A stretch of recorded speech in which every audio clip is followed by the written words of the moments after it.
In our Sexual History series, authors explore changing sexual mores from antiquity to today. We often hear that we are living in a corrupting, visually saturated, consumer culture, which threatens the innocence of girlhood.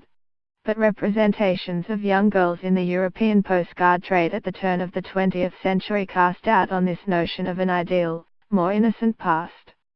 From the mid-1890s until the First World War, Europeans had a love affair with collecting postcards.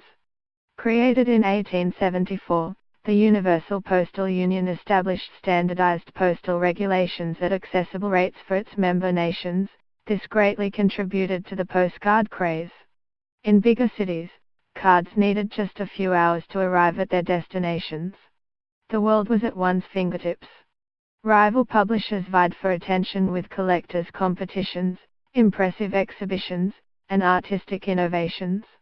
It did not take long for alluring postcards to flourish in the light-hearted social context of the time. European publishers showed great ingenuity in avoiding local censorship. They played with the boundaries of what was socially and legally acceptable.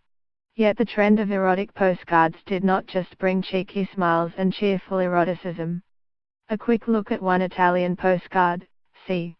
1900, highlights more disturbing aspects. Elevated on a pedestal, a prepubescent model is the privileged object of our gaze.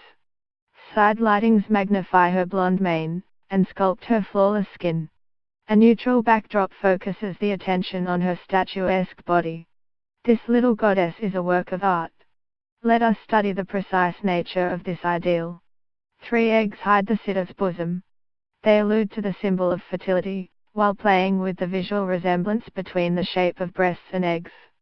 A deftly positioned piece of cloth emphasizes her hips, thereby defining an inviting triangle. This veil of modesty also denotes the art of teasing in a game of hide and seek. The artist tainted the model's lips with a vivid red, a similar hue to the plinth's velvet. The color conveys a brazen sexuality immediately contradicted by the candor of the model.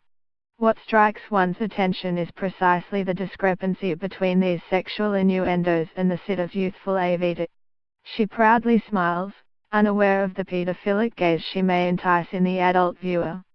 The end result is deeply unsettling and exploitative. In another unattributed French postcard, before 1904, we follow the adventures of Lily, who is described as playing around. The caption informs us that she has a springtime smile, and that she is ready to wear her bedside wreath. Her white apparel and the laced clothing convey the idea of virginal innocence and freshness. Still, her inviting pose, coquettish manners, and bare shoulder leave the viewer perplexed. There is an uneasy tension between the artificiality of the setting and the model's impression of spontaneous cheerfulness. It is difficult not to read in this staged vignette an eroticized performance for adults at the expense of the young model. The erotic virgin.